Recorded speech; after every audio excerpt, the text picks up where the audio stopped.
오늘 함께 읽을 말씀은 시편 8장, 시편 8편 말씀입니다.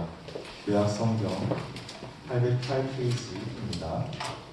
시편 8편 1에서 9절까지의 말씀입니다.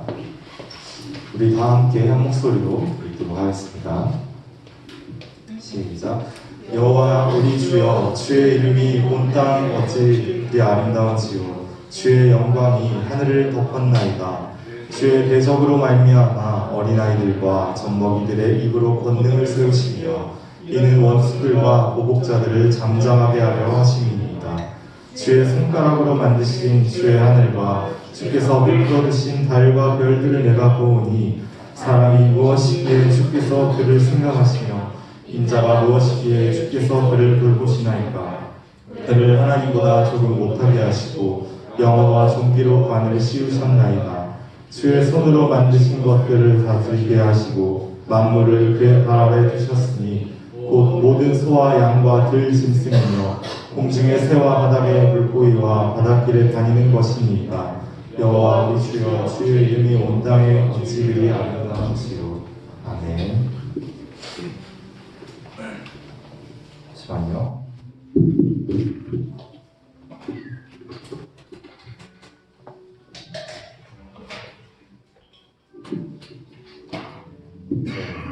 요즘 환절기라서 감기 환자가 좀 많죠. 네. 그럼에도 세상에는 참 많은 꽃들이 피었습니다. 특히 벚꽃들이 많이 피어서 사람들이 많이 놀러 다니고 공공장소에서 손을 잡고 다니고 네. 서로 벚꽃에 대한 노래를 들으며 이야기하곤 하죠. 이 벚꽃의 꽃말은 중간고사라고 하기도 합니다. 네, 여러분 각 학교에서 시험 기간 때문에 많이 고생을 하고 계신 걸로 알고 있는데 네, 이 예배 자리에 나오신 여러분의 그 발걸음을 주님께서 축복해 주시라 믿습니다. 오늘 함께 나눌 이 말씀은 시편 8장의 말씀은 제가 생각하기엔 인류사를 통틀어도 이보다 더한 문학적 예술성을 가진 말씀은 없을 것이라 생각이 드는 말씀인데요. 일단 이 말씀의 가장 중심이 되는 부분은 이렇게 증언하고 있습니다. 사람이 무엇이기에 주께서 그를 생각하시며 인자가 무엇이기에 주께서 그를 돌보시나이까. 여기서 인자는 아담의 아들이라는 단어로 언어에 적혀 있는데요. 바로 우리를 말하는 것이죠. 아담과 이브의 후손인 우리를 말하는 것이죠. 하나님께서는 대체 이 유한한 인생을 살아가는 초라한 사람, 내가 무엇이기에 이렇게 사랑하시며 돌보시는 것일까요? 오늘 이 본문의 말씀을 자세히 살펴보면 우리는 하나님께서 우리를 향하신 그 마음이 어떤 것인지, 우리를 향하신 그의 계획이 어떤 것인지를 더 잘 알 수 있을 것 같습니다. 오늘의 이 말씀은 수미상관의 구조를 가지고 있습니다. 여호와 우리 주여, 주의 이름이 온 땅에 어찌 그리 아름다운지요. 주의 영광이 하늘을 덮었나이다. 주의 이름의 아름다움을 찬양하면서 시작해서 주의 이름의 아름다움을 고백하면서 끝나는 형식을 가지고 있습니다. 우리는 이 앞뒤와 중간에 있는 이 고백들의 적절한 이유와 근거를 이 시간에서 발견할 수 있습니다. 일단 3절과 6절의 말씀들을 보시면 하나님께서 이 지으신 세계에 대한 묘사를 담고 있습니다. 3절의 말씀은 이렇게 해야 합니다. 주의 손가락으로 만드신 주의 하늘과 주께서 베풀어 두신 달과 별들을 내가 보오니. 그리고 6절은 이렇게 말하고 있죠. 주의 손으로 만드신 것을 다스리게 하시고 만물을 그의 발 아래 두셨으니. 여기서 우리는 이상한 점을 하나 발견할 수 있습니다. 우리 제자반을 수강한 학생들은 아마 눈치를 챘을 수도 있는데 하나님께서는 손으로 세상을 지으셨나요, 여러분? 그렇지 않죠. 하나님께서는 말씀으로 세상을 지으셨습니다. 그렇다면 왜 이 시편 8장은 주의 손가락으로 만드신, 주의 손으로 만드신이라고 이야기하고 있을까요? 이것은 일종의 비유적 표현입니다. 주의 손가락으로 만드신 주의 하늘과 주께서 베풀어 주신 달과 별들을 내가 보니 이것은 원어의 문장으로 보면 손가락이라는 단어는 수를 놓다, 바느질을 하다라는 의미를 담고 있습니다. 한마디로 하늘이라는 아주 거대한 천막에 하나님께서는 별과 달들의 위치를 정하셔서 그것을 수 놓으셨다는 것이죠. 요즘 학생들 사실 수 놓는 일을 많이 하지 않죠. 하지만 옛날에는 바느질로 단추 다는 정도는 다 배웠던 것 같습니다. 요즘에는 학교에서 어떻게 가르치는지 잘 모르겠지만 아무튼 하나님께서 손가락으로 수를 놓듯이 아주 세세하고 세밀하게 달과 별들의 위치를 정해 두셨다는 것이죠. 한마디로 하나님께서 지으신 이 우주적 세계는 주님께서 정하신 질서 안에 있는 것입니다. 하나님께서는 위로는 그렇게 넓은 하늘의 천막을 지으시고 장식하셨습니다. 그리고 주의 손으로 만드신 것을 다스리게 하시고 만물을 그의 발 아래 두셨으니 하나님께서는 세상 만물 그 뒤에 구슬되는 수많은 동물들과 생명체들을 이야기하고 계십니다. 이 생명체들을 사람이 다스리게 하셨습니다. 창세기 1장의 말씀은 이렇게 말합니다. 생육하고 번성하여 땅에 충만하라. 땅을 정복하라. 땅에 있는 것들을 다스리라고 말씀하고 있습니다. 하나님께서는 그분께서 주신 그 생명을 가진 생명체들을 사람이 다스리게 하셨습니다. 사람의 발 밑에 만물이 깔려 있는 것입니다. 오직 사람만이 수많은 동식물들, 수많은 생명체들을 관장할 수 있는 정당한 지위가 부여된 것입니다. 사람은 동물이 아닙니다. 그래서 사람은 특별합니다. 여기서 우리는 한 가지를 발견할 수 있습니다. 바로 이 온 우주가 사람을 위해서 지어진 집이라는 사실을 발견할 수 있습니다. 고대 중동 사람들은 유목 생활을 하면서 천막을 치고 살았습니다. 천장에 넓은 천을 펼치고 땅을 단단하게 다지는 것은 집의 위치를 정하는 데 가장 기본적인 요소였습니다.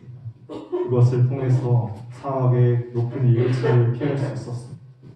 이 세상은 하나님께서 사람이 살기에 적합한 추위와 더위와 그 고통과 아픔을 견디기에 적합한 환경으로 지어진 것입니다. 우리 중에 그 누구도 지구 밖으로 나가선 1초도 살 수 없습니다. 그러한 것이죠. 이 세상은 하나님께서 우리를 위해서 특별하게 만들어주신 거대한 장막인 것입니다. 그래서 시편의 기자는 이렇게 고백합니다. 사람이 무엇이기에 이렇게 주께서 우리를 생각하시는 겁니다. 그리고 2장과 이 7장, 8장의 말씀을 살펴보면 권력에 대한 이야기가 나옵니다.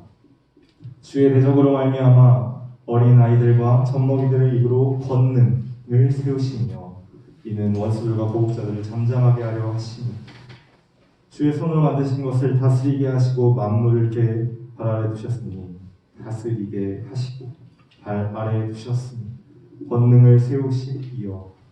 여러분, 하나님께서는 이 아무것도 아닌 사람, 아무것도 아닌 나, 평범한 고등학교에 다니고 있는, 중학교에 다니고 있는 이 한 학생 또는 이 교회에서 이렇게 설교를 하고 있는 한 명의 전도사를, 이 자리에 앉아있는 선생님 한 사람 한 사람을 특별하게 여기셨습니다. 그리고 우리를 위해서 아주 특별한 권세를 허락해 주셨습니다. 그것은 바로 대적들의 말미암아 어린아이들과 젖먹이들의 입으로 권능을 세우시고 그들을 잠잠하게 하신 것입니다. 오늘 이 말씀에서 2절은 굉장히 해석하기에 난해할 수 있습니다. 그래서 저는 예수님의 해석을 참고하기로 했습니다. 예수님께서는 이 말씀을 어떻게 해석하셨을까요? 복음서를 보면 성전에 들어가신 예수님의 이야기가 나옵니다. 예수님이 성전에 들어가시자 어린아이들이 나와 예수님을 찬양하기 시작했습니다. 호산나 다윗의 자손이여, 호산나 다윗의 자손이여. 그것을 본 대제사장은 어떻게 하였을까요, 여러분? 기절 초풍했습니다. 너무 충격받았습니다. 그래서 잠잠히 하게 하였습니다. 지금 이 신성한 교회에서 그런 불경한 말, 어떻게 감히 그런 이야기, 질투와 시기로 예수님을 빌라도에게 넘겨주었다는 이야기를 저희가 2주 전에 나눴었죠. 대제사장은 그들을 잠잠히 하고 싶어 했어. 하지만 보통 우리가 교회에서 어린아이들이 시끄럽게 말하고 갑자기 예배 시간에 시끄럽게 소란을 부리면 조용히 해 하면은 조용히 해야 되는데 조용히 하지 않았어. 어린아이들의 찬양이 점점 커져갔어. 점점 많아졌습니다. 예수님을 향한 찬양이, 예수님을 향한 신앙 고백이 점점 커져갔어. 도무지 통제가 되지 않을 정도. 결국 대제사장은 예수님께 찾아갑니다. 당신이 해결하라. 당신이 저 소리를 듣지 못하는, 한마디로 조용히 시키라는 이야기죠. 예수님을 향해서 수많은 아이들이, 수많은 사람들이 호산나 다윗의 자손이여 외치는 이 장면을 해결해달라고 예수님을 찾아갔는데, 그때 예수님께서 대답하신 말씀이 바로 이 시편 8장 2절의 말씀. 너는 어린아이와 젖먹이들의 입으로 권능을 세우신다 한 이 시편의 말씀을 읽어본 적이 없느냐? 당연히 읽어봤죠. 당시 유대인들은 성경을 외우다시피 했습니다. 무슨 말이냐면 하나님께서 이 세상을 다스리시고 통치하시는 방식은 바로 사람을 통하여서, 그것도 아주 잘난 능력자나 권력자, 지혜자를 쓰시는 게 아니라 어린 아이들과 젖먹이들의 입, 예수 그리스도를 고백하고 찬양하는 그 입술로 엄청난 권능을 세우신다는 것이죠. 이것은 세상 사람들이 대적들의 방식, 원수의 방식, 보복자들의 방식과는 전혀 다른 방식입니다. 원수와 대적과 보복자들은 우리 상대방을 비난하고 상대의 것을 빼앗고 경쟁하고 죽이는, 협박하는, 유혹하는 방식으로 우리의 삶과 우리의 신앙을 공격합니다. 우리를 이간질하기도 하고요, 우리를 비방하기도 하고요, 우리를 외롭게 만들기도 하고요. 이게 다 무슨 의미가 있을까라는 절망감으로 우리를 압도해 오기도 합니다. 하지만 우리의 방식은, 우리의 대응 방식은 그들과 같아서는 안 됩니다. 선으로 악을 이겨야 합니다. 많은 사람을 죽이고 많은 사람의 생명을 빼앗는 이 세상에서 자기의 이익을 위해서라면 피 흘리는 것에 전혀 두려움과 주저가 없는 이 세상에서, 수많은 전쟁과 협박과 비방과 거짓이 난무하는 세상에서 우리는 생명으로 맞서야 합니다. 그들이 많은 사람을 죽이고 많은 사람을 교회에서 빼앗아가고 많은 사람들의 찬양을 막으려 할 때 우리는 복음을 전하는 것으로, 우리 안에서 끝없이 샘솟는 생명의 힘으로, 예수님께서 주시는 그 회복의 능력으로 이것을 이겨낼 수 있습니다. 그들이 우리에게 5명을 뺏어가면 우리는 10명을 데리고, 그들이 우리의 자녀를 3명을 죽이면 우리는 10명을 낳고, 그들이 우리의 것을, 우리의 기쁨을 한 가지 가져가면 우리는 주님께 10가지를 감사하는 것으로 우리는 이 선한 싸움을 승리할 수 있습니다. 사람들은 말합니다. 그게 가능하겠냐고. 그게 가능하겠냐고. 교회를 향한 비난과 비방, 고소와 협박. 요즘 세상은 그렇죠. 전도하는 것조차 고소의 대상에 놓기도 합니다. 교육전도사가 학생을 기도해 주고자 신방을 하면 그것을 스토킹 범죄로 신고하기도 합니다. 이상한 세상을 살고 있죠. 점점 복음을 전하는 것이, 예수 그리스도의 사랑을 전하는 것이 어려워지고 있습니다. 하지만 복음의 능력은, 이 말씀의 능력은, 우리를 향하신 하나님 아버지의 크신 사랑과 우리에게 허락하신 능력은 그것을 훨씬 상회하는 것입니다. 교회의 역사가 그것을 증명하고 있습니다. 과거 로마의 황제 에피파네스는 사람들을 매우 핍박하면서, 이 신자들을 핍박하면서 교회에 다닌 사람은 다 죽였습니다. 모든 성경을 불태우라 명했습니다. 하지만 그럼에도 교인들은 점점 늘어났습니다. 이 복음에 참된 생명의 능력이 있었기 때문입니다. 여러분, 복음의 능력은 위대합니다. 이 세상의 어떤 폭력과 권세보다도 강력합니다. 복음은 세상을 이미 수없이 바꿔왔습니다. 수많은 교회들이 사라졌지만 더 많은 교회들이 생겨났습니다. 사람이 점점 불어난 것처럼. 여러분, 인구가 왜 불어나죠? 사람은 죽는데. 모든 사람은 죽는데 왜 인구가 불어나죠?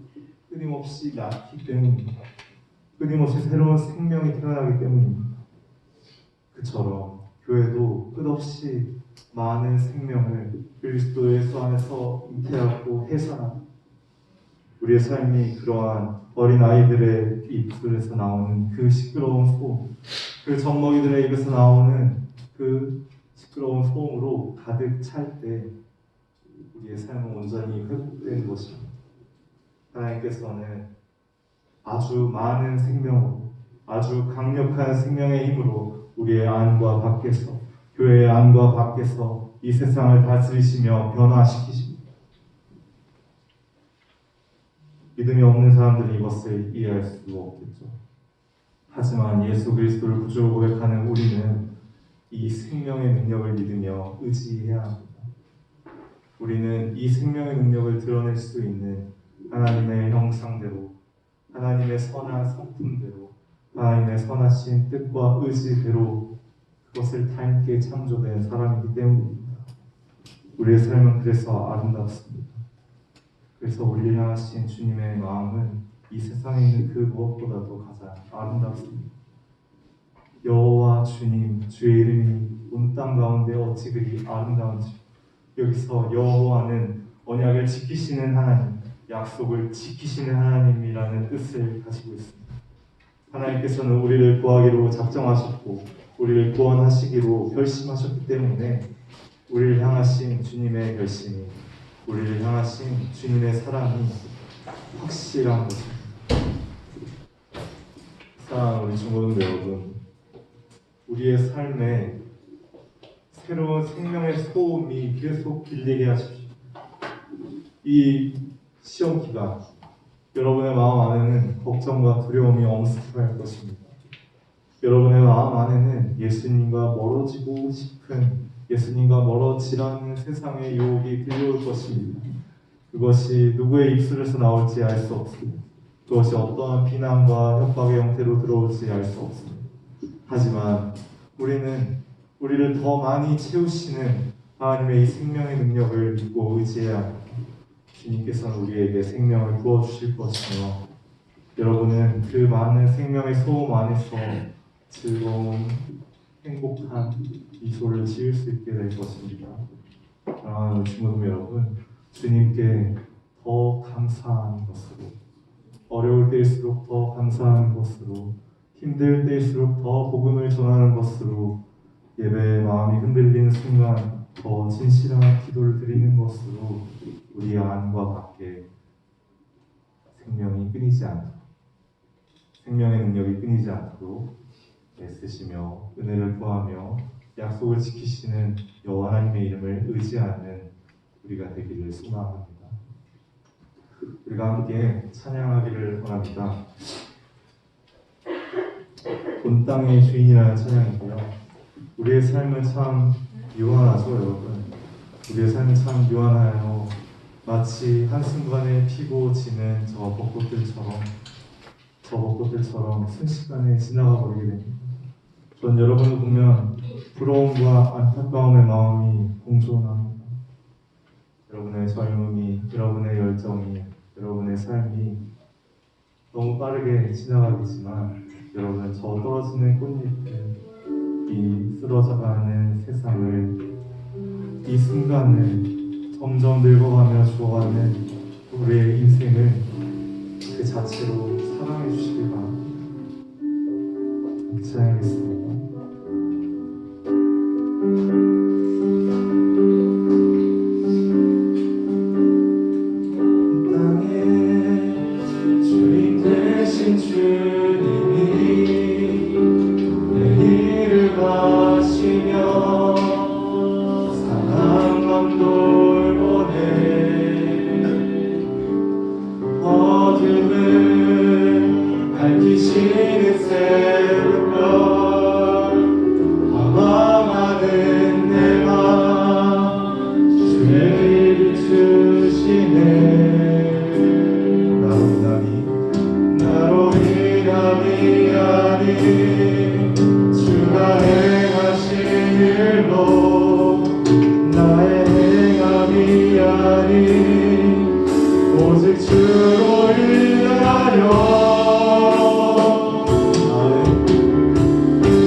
우리의 인생은 마치 한순간에 피고지는 저 꽃들과 같습니다.